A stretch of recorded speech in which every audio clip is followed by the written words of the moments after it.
de GeoCherge Tout. Bonjour à tous. Eh bien, écoutez, on a fait le changement de l'ancien moteur sur le nouveau moteur. Le problème, c'est que l'ordinateur de bord, le calculateur d'injection, ne correspond pas à mes injecteurs. Donc tout va bien, sauf qu'on ne peut pas le démarrer. Alors tout a été monté propre, mais c'est un problème d'informatique. Donc on est parti dans le travail, on va dire pharaonique, parce que c'est bien le cas, de mettre mes anciens injecteurs sur le nouveau moteur. Donc jusqu'à là, les trois premiers, pas de problème. Ils sont sortis à la main. On a retiré la petite cale. Alors je vous montre comment c'est. Il y a une petite cale qui est... Je sais pas où ils font les petites cales. Par là, voilà. C'est des petites cales comme ça. Sur l'injecteur qui vient caler l'injecteur comme ça. Voilà.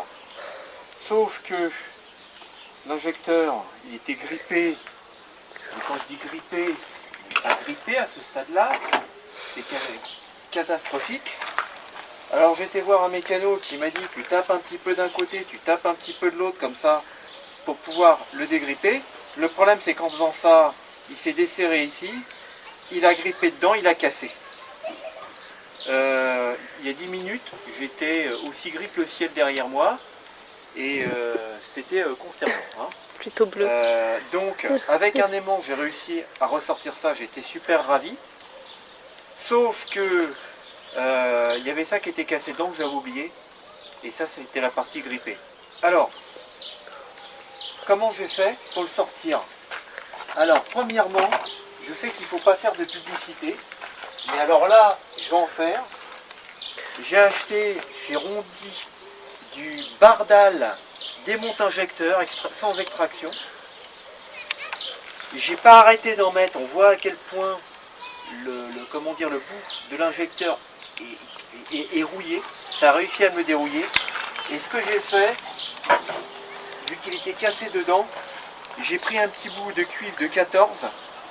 Et vu qu'il n'y a pas tout à fait, qu'il y a un petit peu de place entre les deux, j'ai oscillé comme ça, sans arrêt comme ça dedans, en tournant un petit peu comme ça, en mettant du Bardal. Et j'ai attendu, et j'ai continué, et j'ai attendu, et j'ai continué. Et après, j'ai réussi à mettre le doigt dedans, et il est venu. Donc autant vous dire que c'est inespéré, miraculeux. Ça tient du miracle, parce que sinon il fallait que je déculasse tout le moteur, neuf, que je déculasse celui-là, pour pouvoir mettre ma culasse dessus, sur celui-là.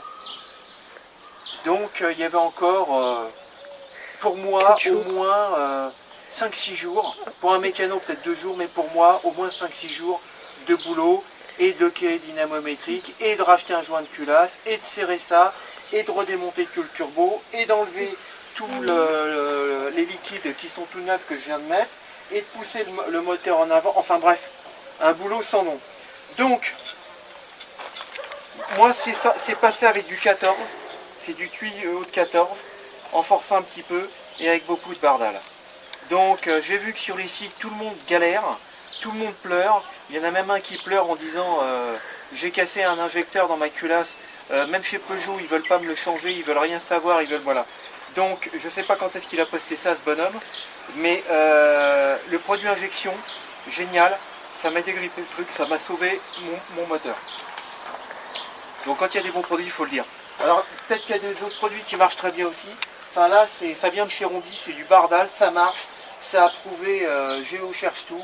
Et franchement, je peux vous assurer que quand on voit l'injecteur, comment il était, comment il a cassé, qu'il était cassé dedans, qu'on voit la différence entre ici où c'est pas trop rouillé, ici où c'est rouillé, c'est merveilleux. Voilà. Ça fait 2-3 jours que je dors super mal.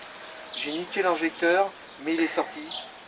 Honnêtement, moi je vous dirais mettez du Bardal, essayez de l'osciller, mettez du Bardal, essayez de l'osciller, mettez du Bardal, essayez de l'osciller, mettez du Bardal, essayez de l'osciller. Et ce que vous faites, c'est qu'avec la petite cam qui est comme ça, quand votre injecteur est dedans, il est comme ça.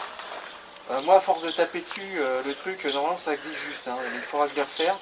Mais prenez un burin, vous tapez un peu sur le côté, vous retapez un peu sur le côté ici, vous retapez un peu sur le côté comme ça, et vous mettez du bardal jusqu'à ce que ça sorte. Voilà. Donc maintenant, eh ben, je vais démonter un petit peu la rampe d'injection ici, et je vais essayer de sortir le dernier qui est très grippé aussi, que j'espère qu'il ne va pas me casser dedans, parce que s'il casse dedans, eh ben, je suis bon pour aller prendre un des injecteurs là, faire tracter le véhicule, l'emmener chez Renault et faire une programmation. Donc on en est à la moitié du travail, mais celui-là j'ai l'impression qu'il va sortir mieux. Bon, je touche du bois comme on dit, mais déjà j'ai l'impression qu'il était moins grippé, quoi. Le fait que j'ai plein d'huile dessus, ça va peut-être sauver. Voilà. Alors il y a aussi un petit truc, hein, c'est que quand on sort ça et qu'on est en train de bricoler, il y a un petit trou là derrière qui est inaccessible, qui est juste en dessous de la bougie de préchauffage, où j'étais déjà recherché un truc comme ça avec un aimant. Donc ici là, moi j'ai mis un petit chiffon pour pouvoir travailler, pour éviter que ça tombe dedans, quoi. Voilà. Ici, à cet endroit, juste à cet endroit-là, moi j'ai mis un chiffon. Là. Voilà, parce que sinon il y a un trou, il paf, ça tombe derrière, il faudrait démonter toute la distrib, la pompe à haute pression. Donc voilà, donc bah, c'est un moment de bonheur que je tenais à partager avec vous, parce que franchement celui-là, c'est chaud, quoi. Et ben écoutez, peut-être pour la suite, quand le camion tournera, on aura réussi à démonter l'autre injecteur. Voilà, donc Bardal, je suis avec vous. Allez, à bientôt.